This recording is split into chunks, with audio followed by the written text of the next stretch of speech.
Hi, welcome to part 2 of Rohan's journey. Here, you'll get to know how Rohan had to build multiple startups before actually landing to Kobe. You will understand how learning from each experience, persevering through difficult circumstances, and pivoting are key to building successful startup. It's so important to see that you saw what you're lacking at and then attack that problem head on rather than just ignoring it for years. That's very important because I've seen people getting complacent and sitting at their whatever job they're doing and not being aspirational to like whatever they are lacking at to understand that and figure that piece out and become an expert in that. Let's discuss how did you move from this startup that you're working in as a sales guy to Kobe? How what did you see in the market? Why did you start this? What are the different kind of insights you found? Let's discuss on those lines. So I didn't start off with an idea that this is what I'm going to do. For some reason, I had a lot of innate confidence कि if this doesn't happen, I'll be able to do something like.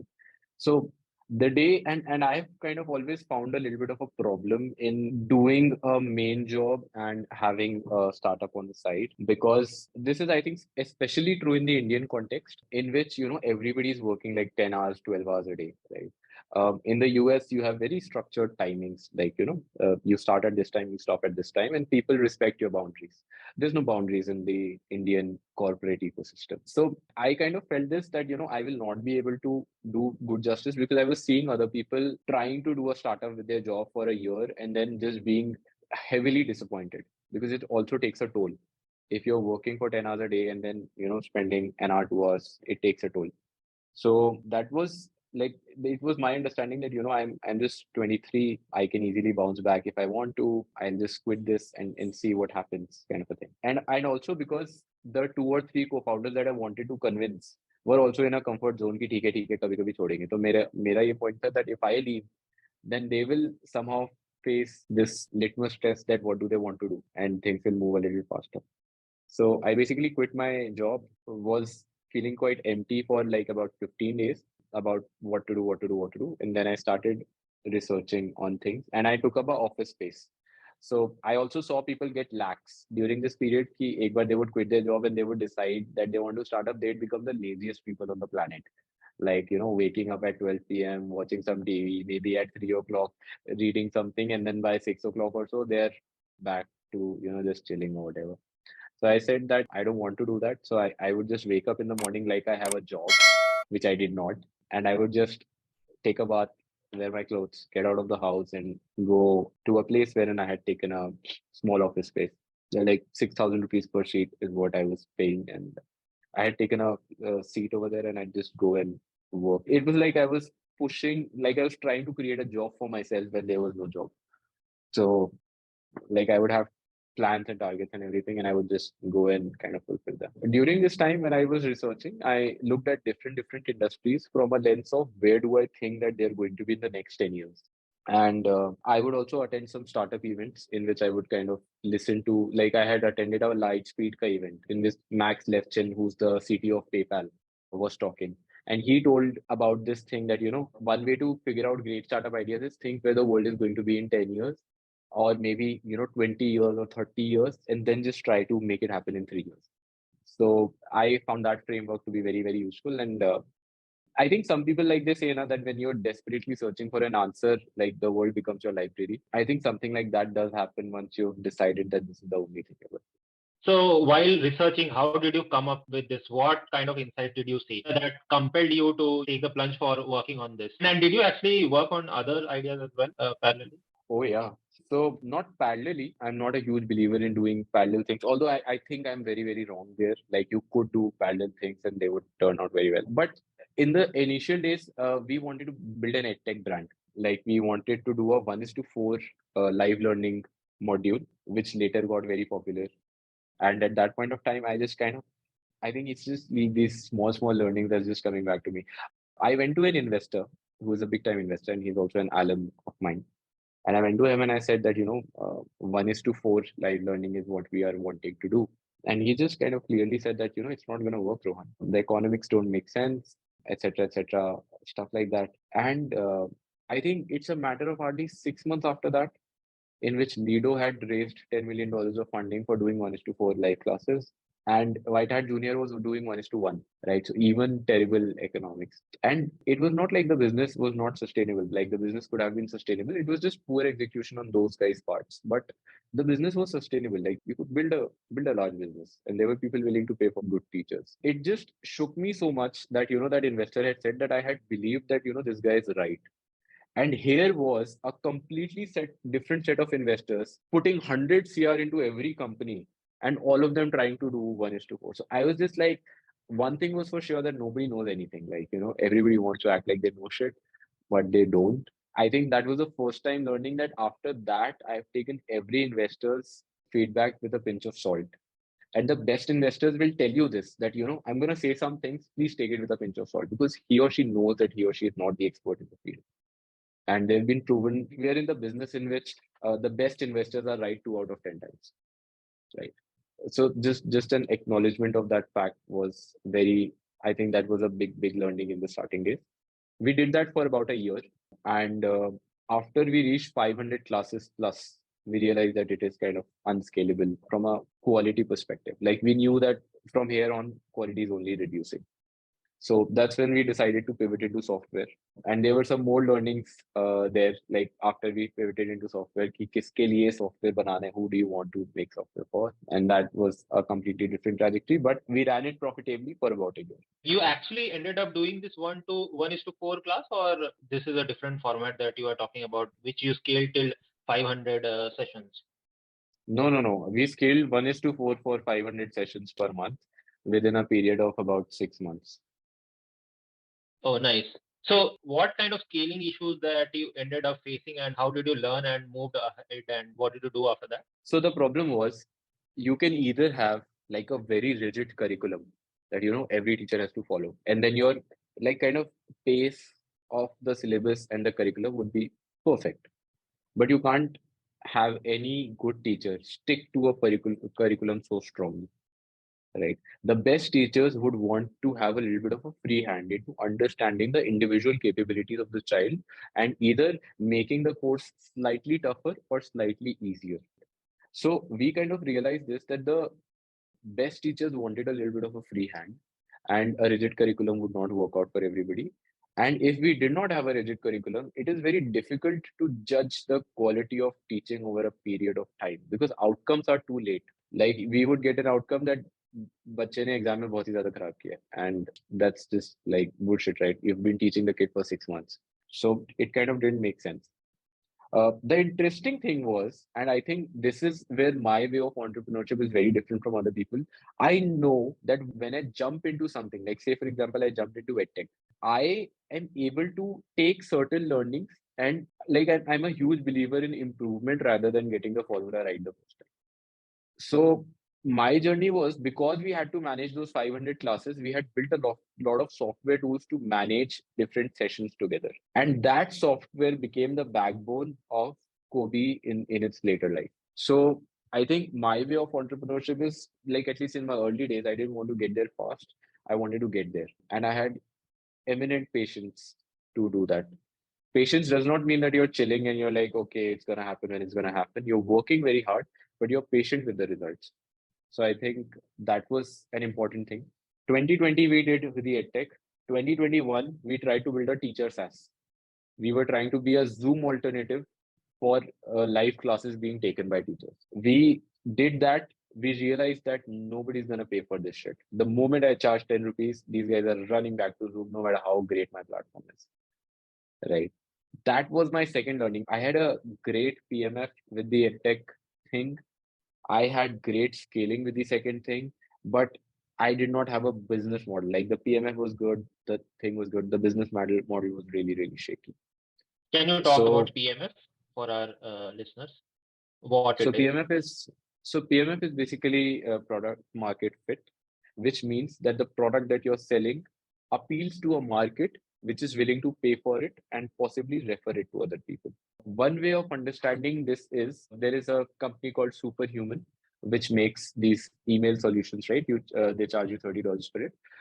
His founder says that PMF is when you go back to your users and you tell them that I'm going to stop the service and at least 40% people are very dissatisfied with that, right? That is when he says that you've achieved PMF.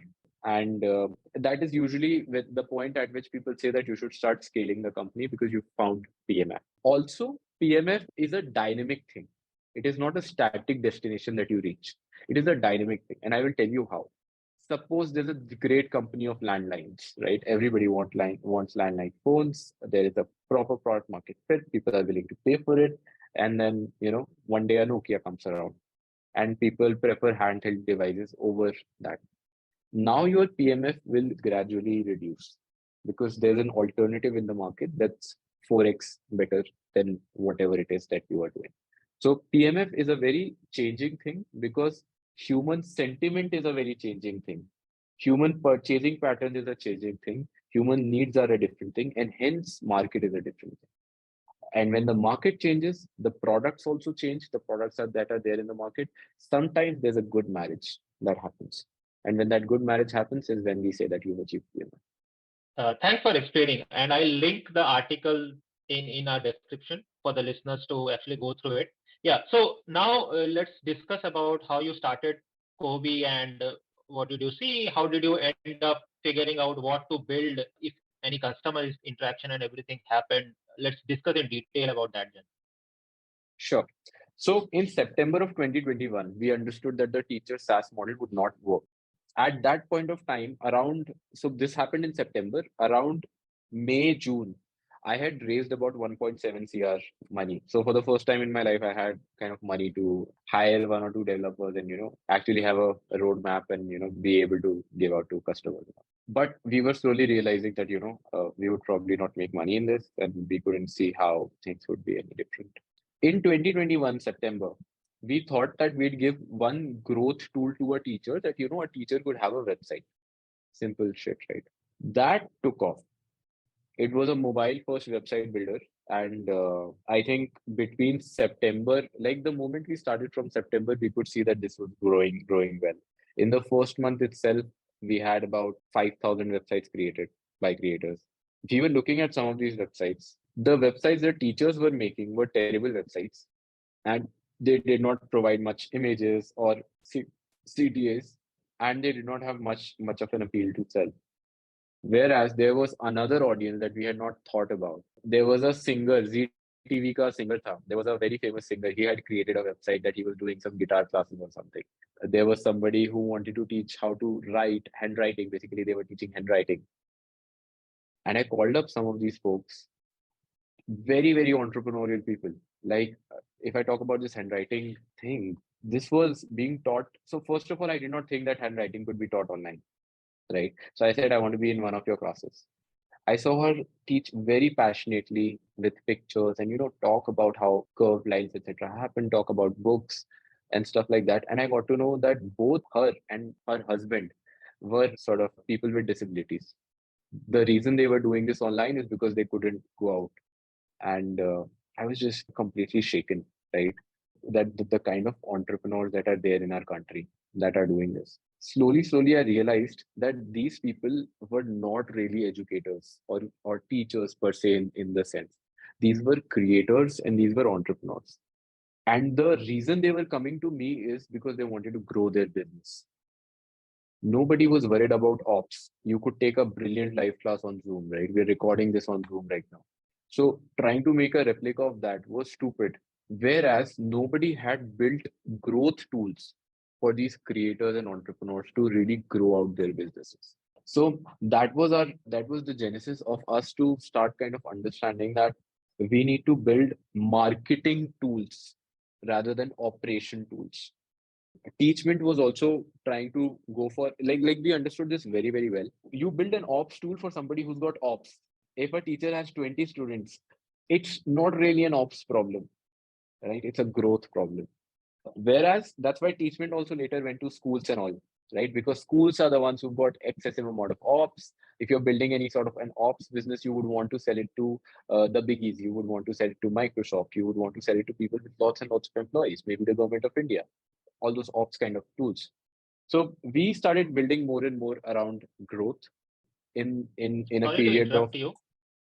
Can Sorry, you yeah, go ahead. actually explain what is ops tools to our listeners and marketing and growth tools to our listeners? Sure. So I'll give you a great example. Say, for example, let's talk about a teacher only, right? A teacher requires a place to take live classes, a place to share notes, a place to share homework, a place to manage her attendance. These are all operation related things. None of these things are helping the teacher grow their business, right? It is to manage their business better. Now, if you're building business management tools, sell it to people with a business to manage, right? Don't sell it to people without a business because they can do their work very well with a notebook because it's just 20 customers, right? So that was kind of very strong learning that we were building ops tool for people who don't require operations is stupid, right? So that is what it is. When I talk about growth, in Kobe, what we do is we help build people marketing funnels. Okay, what that means is people run ads on landing pages that have only three-step checkout process. I'm giving you a small example of one of the tools that we have. People come over here. There's no products to view. One landing page is dedicated to just one product. You just read about the product and there's a button at the bottom that yes, I want it, or you can close the tab. That's it. Nothing else does the website do. You click on that, you put in your name, phone number, email ID. There's no OTP, no email verification, nothing. You click next and you pay. That's it. There's no address being collected, nothing being collected. Because we knew that we can do all of these things later. Once you've paid for $9.99, I can come back to you and say, hey, by the way, I also need these other details. So globally, about 70% of people are lost on the cart level. So this is the example of a growth tool because of which people who were earning 1 lakh rupees per month after coming to earn Kobe have earned 1 lakh 20, 1 lakh 35. And this was from the first month itself. So that is an example of a growth tool that you build that has impacted the real earnings of the entrepreneur rather than just helping him manage his or her own business. That's, I think, one of the things that we do. Nice. So, can you talk about Kobe's business a little bit, like what it does for creators and other stakeholders, how it provide value, and also let's talk about how it ends up having a business, right? Like, what's the economics of the business? Sure, sure. So, Ankit, we started with a free app in which people could build websites. In 6 months, we had onboarded about 220,000 creators, right? It's the largest in the Indian ecosystem. And we were able to grow this fast largely because we were never a desktop platform, right? We understood this one thing that when you're in a cab or when you're just traveling here and there, you're going to try out things on your mobile phone, right? And almost every competitor that we have is a desktop based solution. So we grew the free app very, very fast. When we had reached a certain amount of scale, we started looking at the people who were willing to pay. And we kind of, what we realized was that the creator economy market was a little bit like this. Okay. It's like a concave pyramid. Like there's a huge base of people who are earning nothing. Then people who cross 10K on YouTube, the air is much much thinner, and then the 10K people are able to get to 100K and 1 million much faster. Then it takes the time to get to 10K on YouTube subscribers and all. So we largely spoke to people. We didn't want to do brand deals wala bit. We didn't want kind of source brand deals for creators because we believe that creators could find it themselves and there were enough number of tools that were getting it. We wanted to focus on people who were earning 50,000 to 1 lakh rupees, selling their own products and services, right? We questioned ourselves, okay, this guy, if he's selling his own course, he's probably fighting with Udemy or Byju's or Unacademy. How can we build the same tools in a mobile fashion and give it to this particular creator? We asked ourselves that, and we realized that there were some products that were good, like ClickFunnels was a good product, although it's a very limiting product, but ClickFunnels is a product. And ClickFunnels was charging, starting price is $200 per month.